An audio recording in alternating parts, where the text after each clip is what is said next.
Forum Purnawirawan Prajurit TNI menyuarakan ketidakpuasan mendalam terhadap dinamika politik nasional pasca Pilpres 2024, khususnya terhadap legitimasi Gibran Rakabuming Raka sebagai wakil presiden.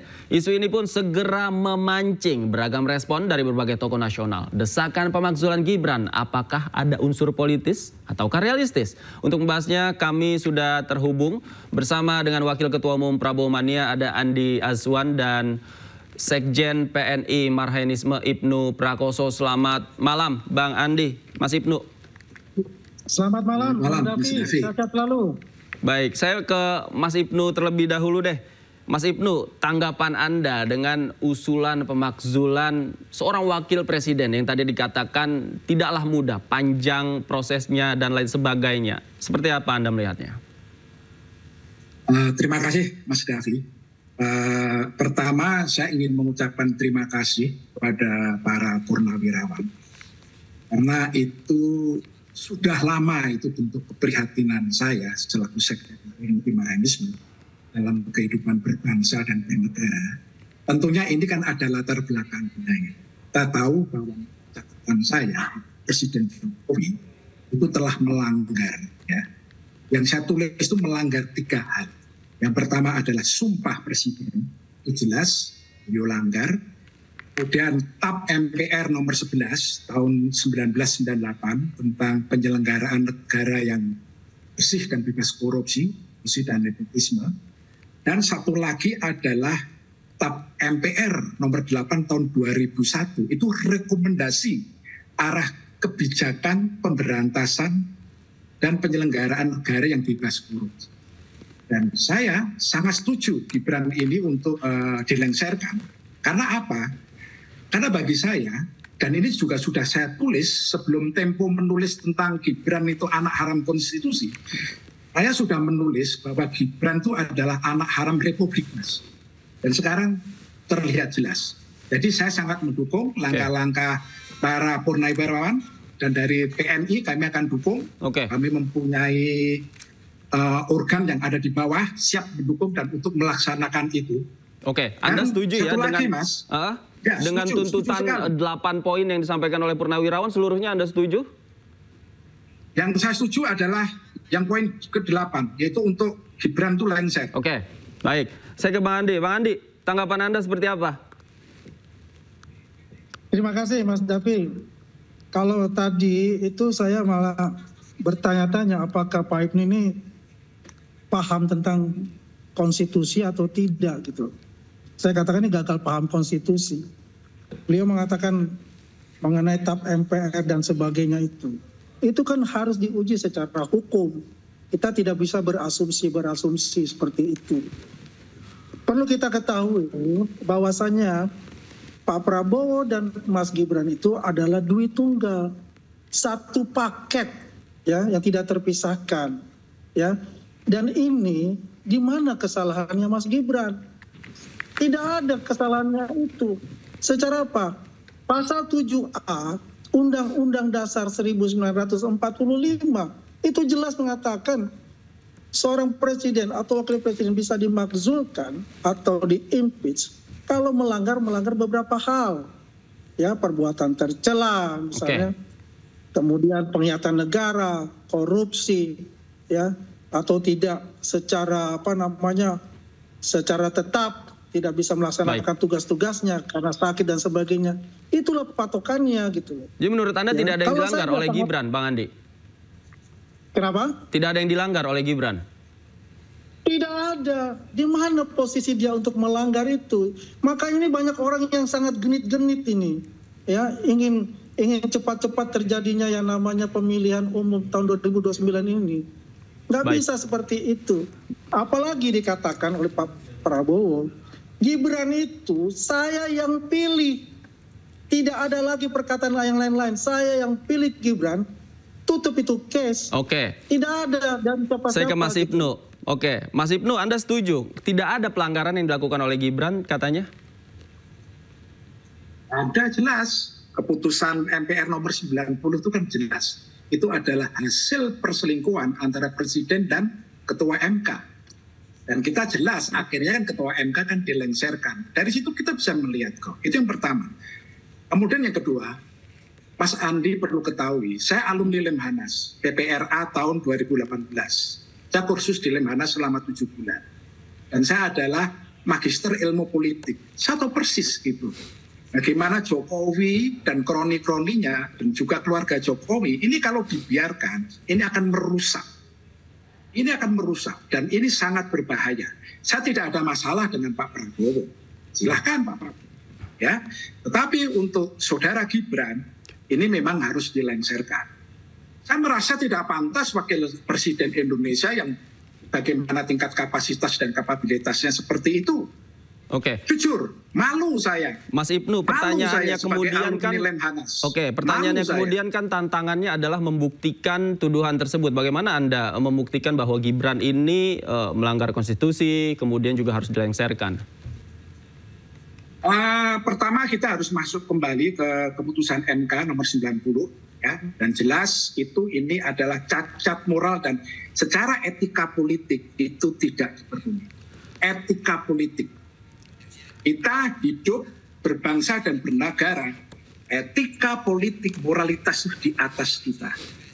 Dan kalau sampai ini Gibran ini tidak mengundurkan diri atau tidak dilengsarkan, saya tidak tahu masa depan yang akan datang. Oke, baik. Apa yang akan terjadi dengan Pak Prabowo yang akan datang, saya tidak tahu persis. Oke, silakan. Ya, silakan. Bang Andi, cacat moral dan etika politik tadi katanya. Ya, itulah halusinasi yang terjadi.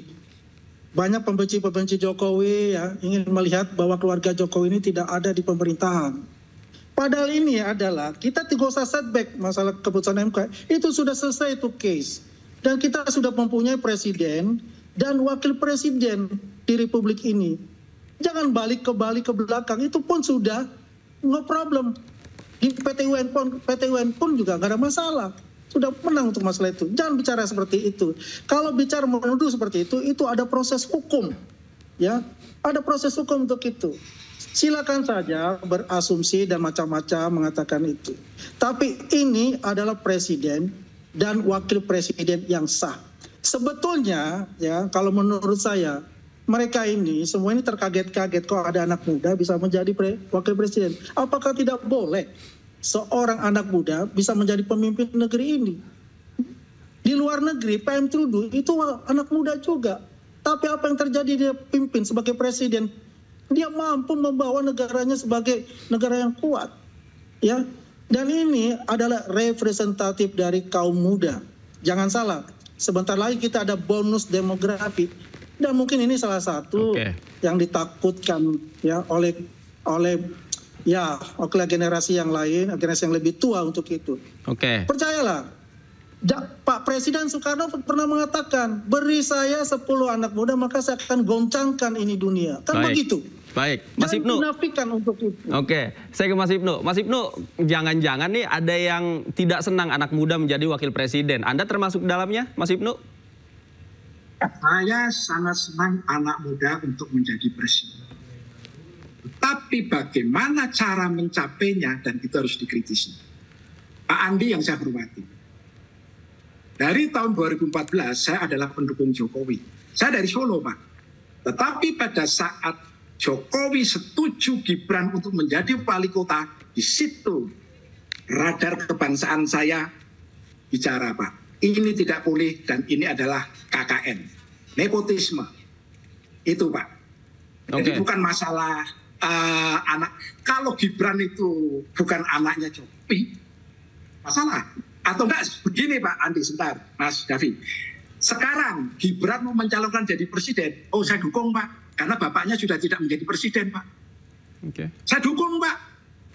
Tetapi pada saat Gibran mencalonkan diri jadi wali kota, jadi wakil presiden, bapaknya menjabat, saya lawan, Pak. PNI Mahenis melawan. Lawan, Pak. Dan itu tidak boleh. Nah baik, saya ke Pak Andi. Pak Andi, apakah melawan juga argumentasinya Mas Ibnu? Jangan kemana-mana, kita akan bahas usai jeda berikut. Kita lanjutkan lagi diskusinya usai jeda, pemirsa. Jangan kemana-mana, Newsroom masih akan kembali. Tetaplah bersama kami.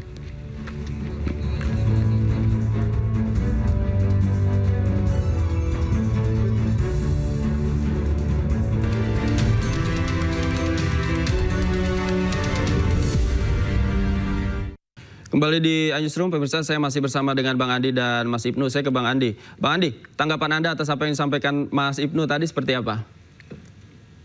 Ya, kalau tanggapan saya sebetulnya ini ya itu asumsi dari Mas Ibnu gitu loh. Ya, ada suatu ya kemarahan lah dalam dirinya kepada keluarga Pak Jokowi kalau saya lihat itu. Maka saya ingin bertanya sebetulnya, Mas Ibnu pada waktu 2024 pilih mana? Pilih pasangan Prabowo Gibran atau pilih yang lain? Kalau pilih pasangan Prabowo Gibran, ini satu paket gitu loh. Ya, duit tunggal. Ya artinya kalau apa yang dilakukan oleh Mas Gibran bahwa itu melanggar pasal 7 Undang-Undang 45 itu harus dibuktikan seperti apa gitu loh. Benar kata tadi Pak Mahfud MD, kalau bilang ada celah ya bisa celah. Apa celahnya? Misalnya perbuatan tercela misalnya, ya pengkhianatan negara misalnya, berhalangan tetap misalnya. Nah itu bisa diusulkan ke DPR untuk diajukan ke MPR. Tapi kalau tidak ada celah itu, ya sorry itu saya gitu loh. Itu hanya menggantang asap saja seperti itu. Oke. Gitu. Mas Ibnu, silakan dijawab. Intinya,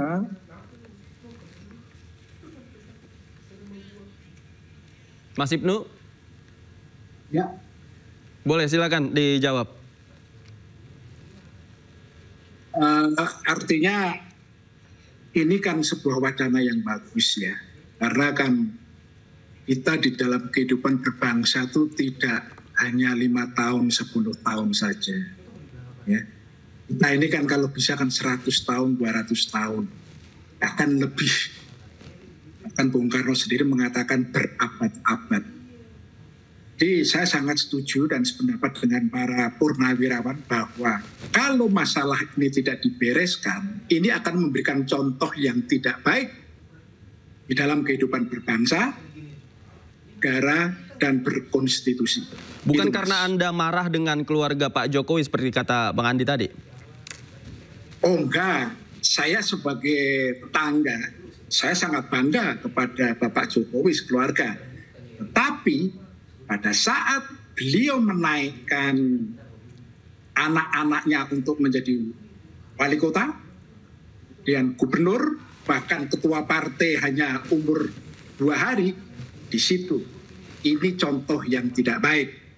Apalagi di dalam visi misinya, pada saat itu Pak Jokowi terkenal dengan revolusi mental itu. Itu misi yang ke-8 itu. Dan saya lihat Pak Jokowi ini bukan contoh yang baik sebagai seorang presiden. Karena revolusi mental itu gagal total. Dan saya juga bisa mengatakan sebagai seorang bapak, Pak Jokowi bukan contoh bapak yang baik. Untuk mendidik anak-anaknya untuk berjuang. Berusaha keras dari nol tanpa ada bantuan dari orang tuanya. Itu baik. Ini tentu saja pendapat Mas Ibnu, kemudian Bang Andi juga punya pendapat lain, begitu juga masyarakat punya persepsinya masing-masing tentang duduk persoalan ini. Terima kasih Bang Andi sudah bergabung sama kami, Mas Ibnu juga terima kasih banyak. Terima kasih. Saya tambahan aja. Oke, singkat saja. Izin Mas Dapur. Silakan. Singkat saja. Kita kembali kepada konstitusi. Terserah penafsirannya masing-masing mempunyai asumsi-asumsi. Tapi kita kembali ke konstitusi dan Undang-Undang Pasal 7 Undang-Undang Dasar 1945. Itu saja, makasih. Oke, kita pantau terus nanti bolanya akan seperti apa. Terima kasih Bang Andi, Mas Ibnu, terima kasih sudah bergabung sama kami. Selamat malam Bapak-Bapak, sehat selalu. Ya, selamat malam.